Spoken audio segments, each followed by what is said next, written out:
Africa audio.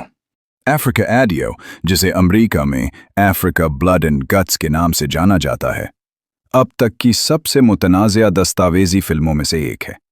इतालवी फिल्मसाजों ग्वाल्टेरो जैकोपेटी और Franco प्रोस्पेरी की हिदायतकारी में बनने वाली ये फिल्म यूरोपीय ममालिक के अफ्रीका में अपनी नौआबाती हुकूमत के खात्मे के बाद के पुरतशद्दुद दौर को दिखाती है। 3 सालों के दौरान हिदायतकारों ने इनकलाबात, खाना जंगियों, जानवरों के गैर कानूनी शिकार और कत्लेआम के मनाजिर फिल्माए, जिनमें से कुछ उन वाक़यात की वाहिद मारूफ फुटेज रह गए हैं, जैसे कि ज़ंजाबार इनकलाब के दौरान होने वाली हलाकतें और कांगो में लड़ाई। इसमें इंतहाई ग्राफिक मनाजिर शामिल हैं। अरब शहरियों को इज्तिमाई सजाए मौत दी जा रही है, लाशें नदियों में तैरती रहीं, शिकारियों के हाथों हाथी के बच्चे दस्ती बमों से हलाक और कैदियों को कैमरे में गोली मारी जा रही है। रवांडा में फिल्म में बताया गया है कि सिर्फ 2 माह में 18,000 वातोसी मारे गए।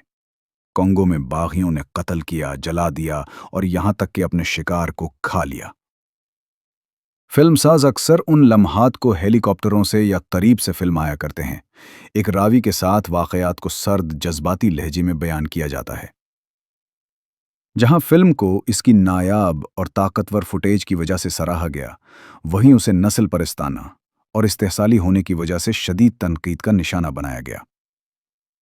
बहुत से नाजरीन और नाक़िदीन ने महसूस किया कि इसने मुनासिब तारीख़ी तनाजुर के बग़ैर अफ़रीकी लोगों को मुतशद्दिद और वहशी के तौर पर दिखाया।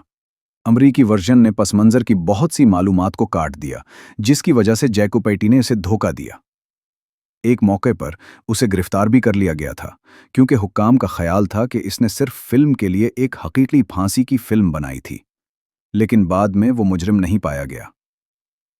रॉजर एबर्ट जैसे नापिदीन ने फिल्म को नस्ल परस्ताना और जारहाना करार दिया, और कुछ ने हिदायतकारों पर मनाजिर को स्टेज करने का इल्ज़ाम लगाया, हालांकि जैकोपेटी और प्रॉस्पेरी ने इसकी तरदीद की।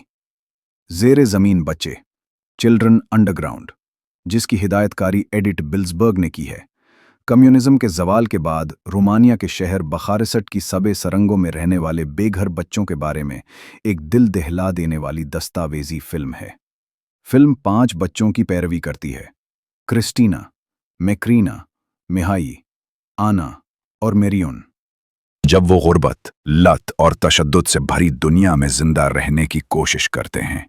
कोई वॉइस ओवर या तबसरा नहीं है। कैमरा खामोशी से देखता है कि बच्चे पैसे मांगते हैं, आपस में लड़ते हैं, आर लाख को सूंघते हैं, एक जहरीला मादा जो बुलंद होने के लिए इस्तेमाल होता है, और ठंडे कंक्रीट के फर्श पर सोते हैं। क्रिस्टीना, उम्र 16, ग्रुप की लीडर है। वो तहफ़्फ़ुज़ के लिए लड़कों की तरह कपड़े पहनती है और बरसों फिर तशद्दुद यतीम खाने में रहने के बाद सख्त हो गई है। 14 साला मकरीना इंतहाई नाजुक, आदी, उलझन और अपने माजी से मुनक़ता है। मिहाई सिर्फ 12, सोचने वाला है और एक बेहतर जिंदगी की उम्मीद रखता है। फिल्म नाजरीन को चौंकाने की कोशिश किए बगैर इनके दर्द और सदमे को जाहिर करती है। इसके बजाय ये एक ईमानदाराना नज़र देता है कि इन बच्चों को मुआशरा किस तरह भूल गया है। अफसोस की बात यह है कि फिल्म के बाद बच्चों के साथ जो हुआ वो इतना ही अफसोसनाक है। क्रिस्टीना आदी रही और अपने बच्चों को खो बैठी। मकरीना की किस्मत ज़्यादातर नामालूम है।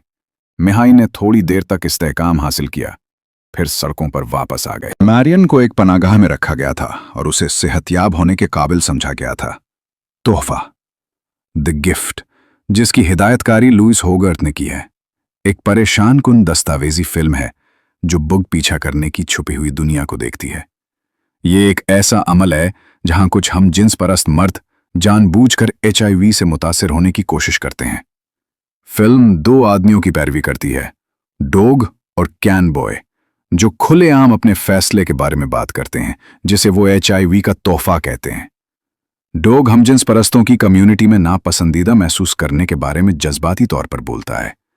इसका कहना है कि उसने गैर महफूज जिनसी ताल्लुक सिर्फ इसलिए किया था कि उसे कबूल किया जाए और प्यार किया जाए। इसके बरक्स कैन बॉय अपने तजर्बे को पुरसुकून अंदाज में बयान करते हुए कहते हैं कि HIV लगने के बाद वो खुद को आज़ाद महसूस करते हैं, क्योंकि इसे अब उसे पकड़ने की फिक्र करने की ज़रूरत नहीं थी। وہ LA सेक्स हाउस में रहने के बारे में बात करता है, जहां बड़ी ग्रुप सेक्स पार्टियां मुनक्किद की जाती थीं और कॉन्डोम की हौसला शिकनी की जाती थी। वो यहां तक कहता है कि खतरे ने उसे मजीद पुरजोश बना दिया। फिल्म में इन बूढ़े मर्दों का इंटरव्यू भी लिया गया है जो एड्स के इब्तदाई बहरान के दौरान HIV पॉजिटिव हो गए थे। उनके पास कभी कोई इंतखाब नहीं था और बहुत से दोस्त और शराकतदार बीमारी से महरूम हो गए। वो जिंदगी भर की सेहत के मसाइल के बारे में बात करते हैं जो उन्हें दरपेश हैं, और बहुत से लोगों का कहना है कि वो हैरान और दिल शिकस्ता हैं कि कुछ नौजवान अब HIV को ग्लैमराइज करते नजर आते हैं। तोहफा ये भी तनकीद करता है कि सेहत आमा की मामात किस तरह बदली हैं।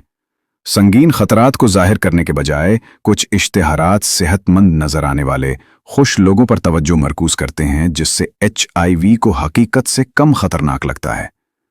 अजियत की आवाज, साउंड ऑफ टॉर्चर 2013 की एक दस्तावेजी फिल्म है जो हालिया दिनों में इंसानी हुकूक के सबसे कम रिपोर्ट किए गए बहरानों में से एक है। इजरायली फिल्मसाज कैरन शीफ की हिदायतकारी में बनने वाली ये एरिटेरियन सहाफ़ी और इंसानी हुकूक की कारकुन मरीन एस्टेफानूस की पैरवी करती है, जब वो अपने स्टॉकहोम में कायम radio program voices of Eritrean refugees का इस्तेमाल करती है ताकि एरिटेरियन पनाह गुज़ीनों के वहशियाना अगवा और तशद्दुद को बेनकाब किया जा सके। ये पनाह गुज़ीन एरिटेरिया में आमरियत से फ़रार होते हुए और सूडान से होते हुए सराय सेना में दाखिल होते हैं। अक्सर स्मगलों के ज़रिए रोके जाते हैं, जिनमें से बहुत से बद्दू स्मगलरों से वाबस्ता हैं। टॉर्चर कैंपों में रखे गए मुतासरीन अपने अगवाकारों के फराहम करदा सेल फोन्स का इस्तेमाल करते हुए अपने अहल खाना को फ़ोन करने पर मजबूर हैं और उनसे 15,000 से 40,000 के दरमियान तावान की दरख्वास्त की जाती है। एस्टेफानोस इनमें से कुछ कालें वसूल और रिकॉर्ड करता है, उन्हें दुनिया के लिए लाइव नशर करता है। सुनने वाले जो कुछ सुनते हैं वो सिर्फ आवाज़ें नहीं होती, बल्कि हकीकी आवाज़ें होती हैं, जब लोगों के रोने, चीखने और भीख मांगते हुए तशद्दुद का निशाना बनाया जाता है।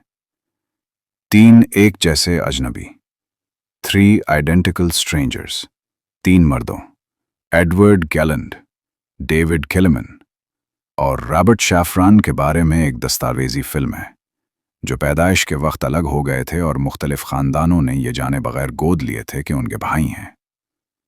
टिमन वॉर्डल की हिदायतकारी में बनने वाली ये कहानी 1980 में शुरू होती है, जब रॉबर्ट कॉलेज शुरू होता है और उसका इस्तकबाल तलबा ने किया जो उसे एडी कहते हैं। घंटों के अंदर उसे मालूम होता है कि उसके एक जैसे जुड़वां बच्चे हैं। जब कहानी खबर तक पहुंचती है तो एक तीसरा आदमी, डेविड, सामने आता है और जुड़वां बच्चों को पता चलता है कि वो असल में 3 हैं। सबसे पहले उनका दोबारा मिलाप खुशगवार होता है। तीनों आदमी हैरान हैं कि उनमें कितनी मुश्तरकात हैं। वही पसंदीदा खाने, आदतें और बचपन की जिद्दोजहद भी। वो करीब हो जाते हैं, एक साथ चलते हैं, टॉक शोज में नजर आते हैं और यहां तक कि ट्रिपलेट्स नामी एक रेस्टोरेंट भी खोलते हैं। लेकिन जैसे जैसे फिल्म गहराई में जाती है, ये एक परेशान कुन हकीकत को जाहिर करती है। ट्रिपलेट्स एक खुफिया नफ्सियाती तजर्बे का हिस्सा थे जिसकी सरबराही डॉक्टर पीटर न्यूबाउर कर रहे थे। हर बच्चे को एक मुख्तलिफ समाजी तबके के ख़ानदान में रखा गया था, एक गरीब, एक मुतवस्सित तबका और एक अमीर, फितरत बमुकाबला परवरिश पर एक मुताला के हिस्से के तौर पर। गोद लेने वाले वालिदैन को कभी भी बाकायदा चेक इन और टेस्टों की असल वजह नहीं बताई गई। मुताला के नताइज कभी शाये नहीं किए गए थे और रिकॉर्ड 2065 तक सेल कर दिए गए थे। दस्तावेजी फिल्म में साइंस के इस तारीक बाब से पर्दा उठाने के लिए हकीकी फुटेज, इंटरव्यूज़ और ड्रामाई रद्द अमल का इस्तेमाल किया गया है। फिल्म दिमागी सेहत पर भी बात करती है। तीनों भाइयों को जज्बाती जिद्दोजहद का सामना करना पड़ा और एडी की 1990 में खुदकशी के जरिए अलमनाक मौत हो गई। हमारे वालिद लूसी जॉर्डन की हिदायतकारी में ये एक चौंका देने वाली हकीकी जराइम की दस्तावेजी फिल्म है जो इंडियाना से ताल्लुक़ रखने वाले डॉक्टर डोनाल्ड क्लियन की परेशान कुन हकीकी कहानी बयान करती है। बरसों तक क्लियन ने खुफिया तौर पर ख़वातीन मरीज़ों को उनकी जानकारी या रजामंदी के बग़ैर इंज़माम के लिए अपने स्पर्म का इस्तेमाल किया। इसके आमाल तब ही सामने आए जब लोगों ने घर पर डीएनए टेस्ट का इस्तेमाल शुरू किया और पता चला कि वो सौतेले बहन भाइयों के बढ़ते हुए ग्रुप का हिस्सा हैं। इनमें से एक जैकूबा बैलर्ड दस्तावेजी